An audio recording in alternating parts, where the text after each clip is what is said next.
Conflict versus collaboration. What would you rather have more of in your team? Well, it turns out that great leaders know something that helps them to get more collaboration, even when there is conflict. What great leaders know has to do with relational systems intelligence. And that is what you will discover in this episode of the Morpheus Intelligence Update Podcast.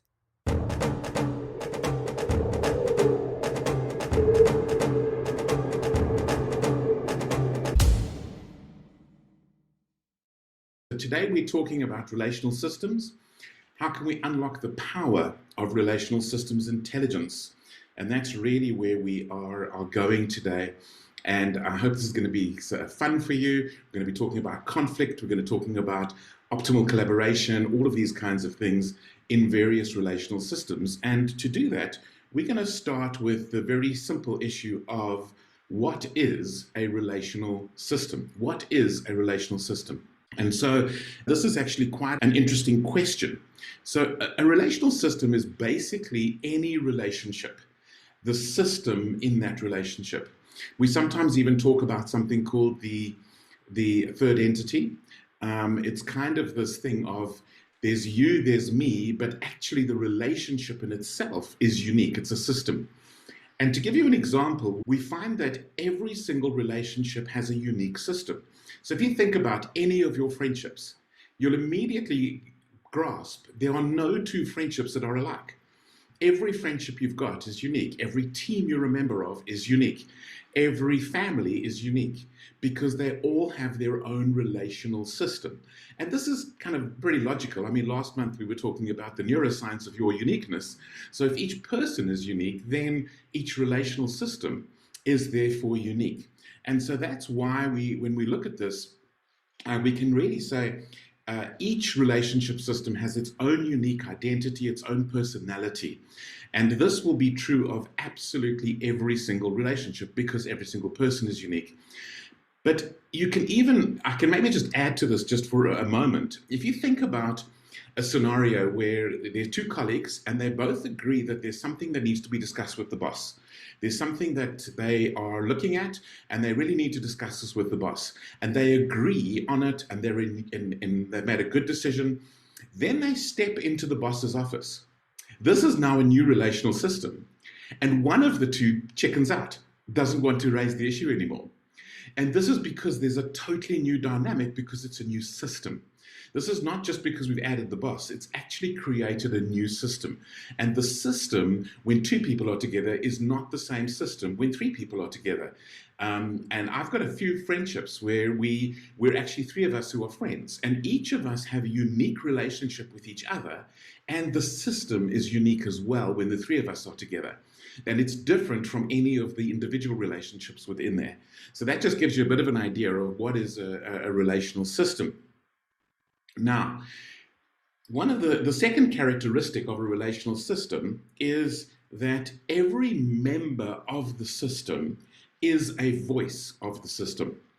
Every member of the system is a voice of the system. So in other words, if we haven't heard the voices in the system, we do not know the system. And so we are looking, and this doesn't mean every single person always has to speak, because you may find somebody voices what you wanted to voice. But basically, a relational system, for it to function properly, we want to hear the voices of the system. Otherwise, we're going to be limiting or stifling what the system can do and what the system can achieve. The third characteristic of a relational system is that relational systems are naturally intelligent, generative, and creative. So I'm going to give you a little example of this because I love this. I have a friend, and she, in her marriage, she and her husband built a new house. This is probably about 15, 20 years ago. I'm not sure exactly. And they were really financially very tightly strapped once they'd built this house. And it was infuriating to her that she was always worried about the money and her husband was not.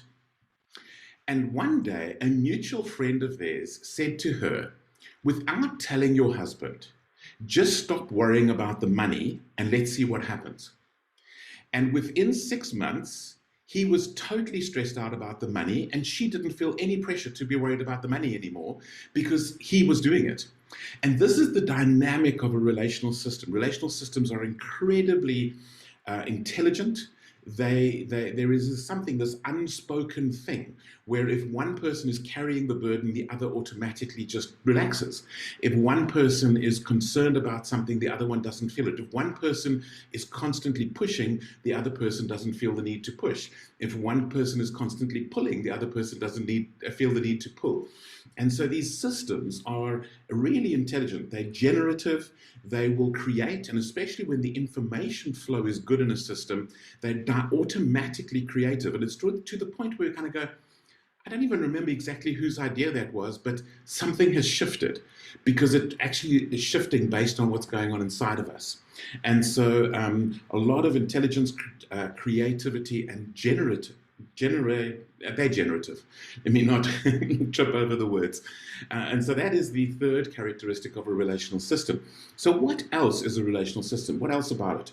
Well, relationship systems also rely on roles. Now, this is not only, like in a family, the mother and the father and the daughter but it could be the black sheep in the family. It could be a role of the voice of reason, the compliant. It could be the role of the devil's advocate role. Okay, and so we have these roles, and everybody's playing typically multiple roles in a relational system, in a family, in a team at the workplace, in a partnership, in a couple. In all of these places, there's constantly roles being played by the different people in the particular system. But it also can come down to what we typically have more technical roles. Like this is the person who's the engineer. This is the person. So it's both these sort of very informal teaming or systems roles, as well as sort of very appointed roles. This is what you're going to do in the team. This is what I'm going to do in the team. This is your role. This is my role. And so it's all of these together. And relational systems rely on these roles for their organization and for their execution of functions. And systems will fall flat if they don't have some kind of a role for the different people.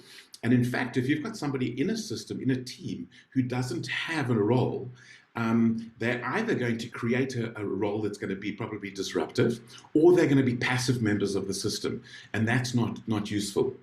And so that's the fourth characteristic. Let's look at the fifth characteristic, and it's this: relationship systems are in a constant state of emergence and change. In a constant state of emergence and change. So what is that about? It's basically saying that as more information is disclosed about a relational system, the more that system's dynamic will kick in, and you'll get a lot more change. It'll emerge, it'll be moving forward. They're never completely static. They could, I guess, even be moving backwards, but there's a constant state of change, and we need to embrace that when we look at relational systems.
So let's move on now to the next question, which is why?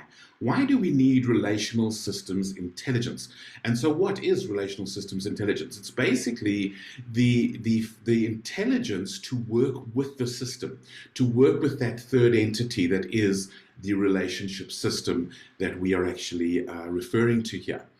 And so I've got two main reasons that I'm going to be discussing. And the first is, and I've discussed this on many occasions in the past, we are wired to connect. We really are wired to connect. So if we don't have great skills in managing the relationship system skills, relationship systems intelligence, then we're not going to be able to exploit the advantage of being so wired to connect. And so the more skilled we are, the better we're going to handle that incredible power that exists in our connections with each other. So the brain, it's very clear that the brain doesn't function properly without connection, and relational systems intelligence will help us to connect better. The next reason is that we need productive conflict in our lives. We need productive conflict in our lives. The whole thing with productive conflict is that we want to be able to boost our productivity. We want to be able to deal with this. And I'm going to show you a little bit more detail in a little couple of slides' time on exactly what I mean by productive conflict. But basically, productive conflict is where we are reliant and we're pushing towards having conflict that is to the benefit of the system, not conflict that is to the detriment of the system. And that's really what we're going to be talking about in a little moment. And so let's move on to who is this for? And the who is it for is anyone who wants their relationships, their family, their teams to thrive. Okay, so who is this for? It's for anyone who wants their relationships, their family, or teams to thrive. And so that is my first point there. And the second point is it's anyone who wants to fulfill their potential. Because we are wired to connect, we're not going to be able to fulfill our potential without a level of relational systems intelligence.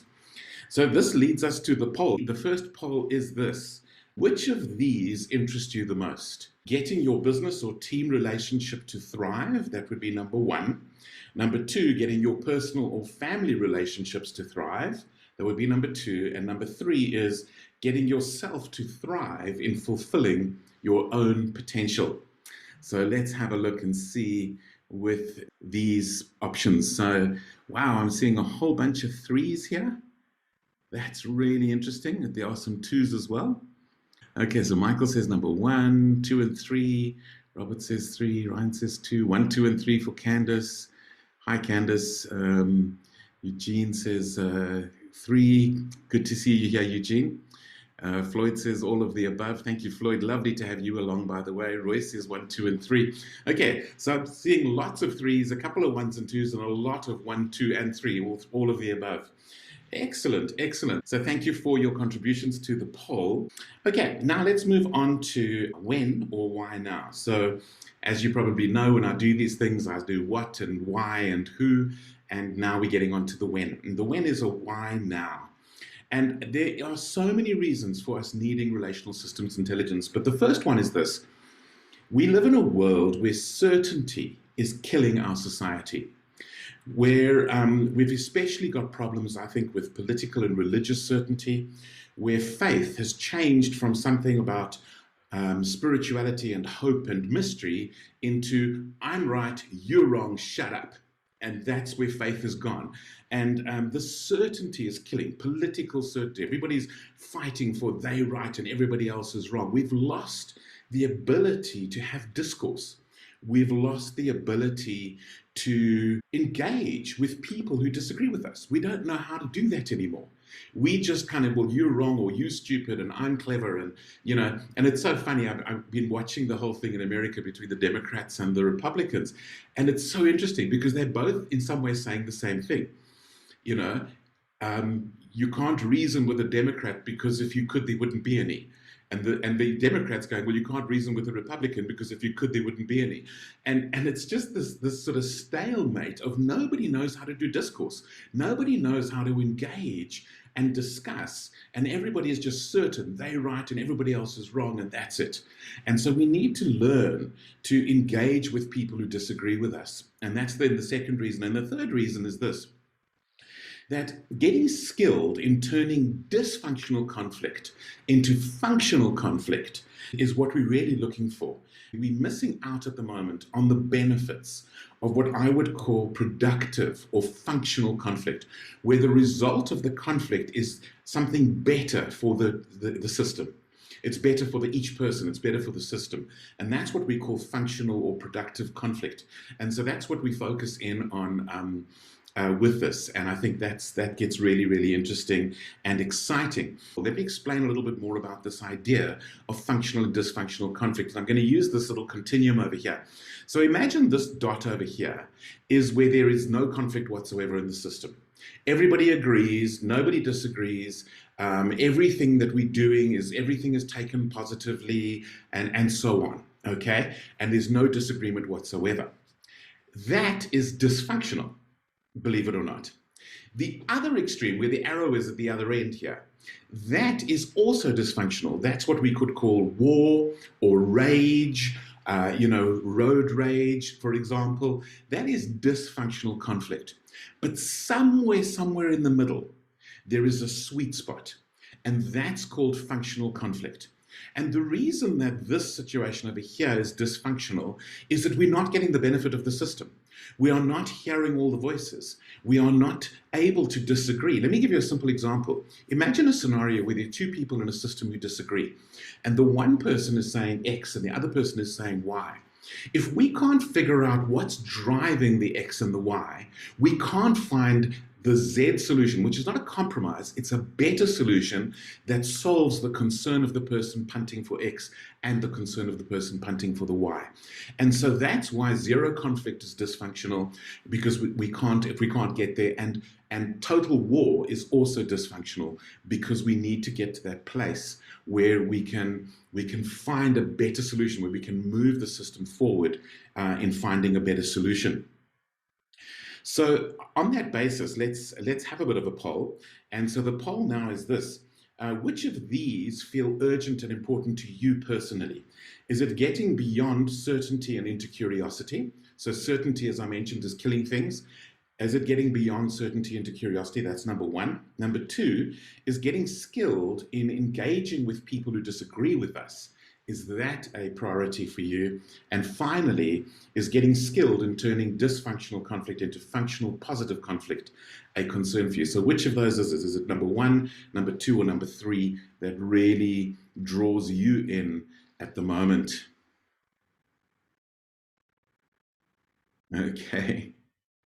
Beyond certainty and into curiosity. That's interesting. So quite a few threes, one and one only, another one. Interesting. Okay, so this is very, very interesting.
Thank you very much for all of your responses. With the remaining time, I'm going to take you fairly quickly through 9 of these skills. How do we leverage relational systems? How do we use relational systems intelligence? And I'm going to take you through 9.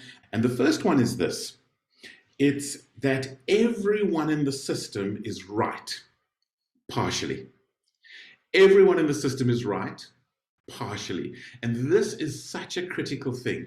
even if it's just a 2% of what they're saying is true, there is something valid in every single person's issue that they are raising, everything that they're concerned about. Sometimes it might not be technically correct, but it could be emotionally correct or psychologically correct because they're a voice of the system. So if every person in the system is a voice of the system, then we've got to be listening to the one little piece that is right. And so everybody is right partially is our number one point of how we can improve our relational systems. The second one is we need to celebrate the diversity of the system. The very richness of any system is that every person in the system is unique. And so if we're not celebrating the diversity in the system, we are not getting the benefit of that diversity. And so we really want to bring that into our systems. I'm going to keep going. The third one is we need to embrace conflict in the system. We really need to embrace conflict.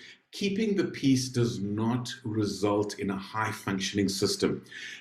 War also doesn't, but we want to embrace the conflict. We want to be curious in conflict. We want to find out and listen to each other. That's the way we can move it forward. The fourth one is we want to share the power in the system. Now, this doesn't mean that we now run it in some sort of a democracy where we just follow the majority rule or something like that. No, it's about sharing the power. And one of the ways we share power is we listen to everybody. One of the ways we share power is everybody has a voice. Everybody has a unique gift to offer. And we celebrate that diversity. We celebrate those voices. And that's really what we want to do. It's not about if you happen to be the manager or the team leader or the mother or the father, that it's all about stamping your fist on the table and forcing everybody. But neither is it about abdication. Absolutely not. We need appropriate power distribution. But part of power distribution is simply listening. Part of power distribution is simply allowing those voices to be heard in our systems. Number 5 is communicate effectively. Now, what does that mean? Well, we could look at it from so many different perspectives, but listening, as I've already mentioned, is absolutely critical. But it's also about being candid. How can we be honest in our system? How can we really state our point of view without the fear of being shot down? But thirdly, how can we ensure we're always curious, that we're always listening, that we're always kind of picking up, okay, I hear that. That sounds a little weird to me. Tell me more. What's going on for you? What's behind that? What's the issue that's causing you to come to that conclusion? Tell me more about that. So curiosity and candor, we want to be balancing those. And we want to be great listeners. And we want to be clear in stating our point of view when we get there. So that is point number 5. Now we're going to move on. Point number 6 is that we share responsibility for the development of the system. Now, I can give you a team's example very quickly. I do a lot of team leadership training. And one of the things in a team is that we often do a survey of seeing how's the team doing. And then what I see over and over again is the team leader takes the survey and now tries to fix everything. And instead, if they just gave the survey feedback to everybody, then the system automatically responds to the information, because relational systems thrive on information. So even if you think about, let's say, a couple, and that couple, each one gets more information about what's going on in the relationship, then there is automatically a shared responsibility for the growth. Whereas if it's a blame thing, it's your fault or whatever, then we are actually in a bit of a stalemate because now it's reliant on one person. And so we want to share the responsibility of the development. We want to empower people to be part of the development. This can even happen in families where there's a family issue and you bring it up over the dinner table and you put it out there and you say, what do you think? Where do you want to go with this? And then things can move dynamically. And I especially see this in business teams as well. Number 7 is embrace system change and growth. embrace system change and growth. The reality is all great systems are in a constant state of flux, a constant state of movement forward, because the individuals within that are moving forward, and the reason for being together is moving forward. And so we want to embrace that, and we want to try and share that, and let everybody be aware that change is normal, growth is normal, and we want our system to develop. We do not want our system to stagnate. And then number 8 is seek clarity and be curious. So this is taking that communication one a little bit further and saying, rather than just jumping in against whatever view is voiced, is be curious about it, explore it, ask the right sort of questions. And that then leads us finally to number 9, which is something I've already hinted at. Share knowledge and system insights. Encourage a culture where people can say, I've noticed when we get together, this happens. Or I've noticed whenever we discuss this topic, it becomes off limits. We can't talk about that. Put that information into the system and let the system work with it. And that's really what we're aiming for.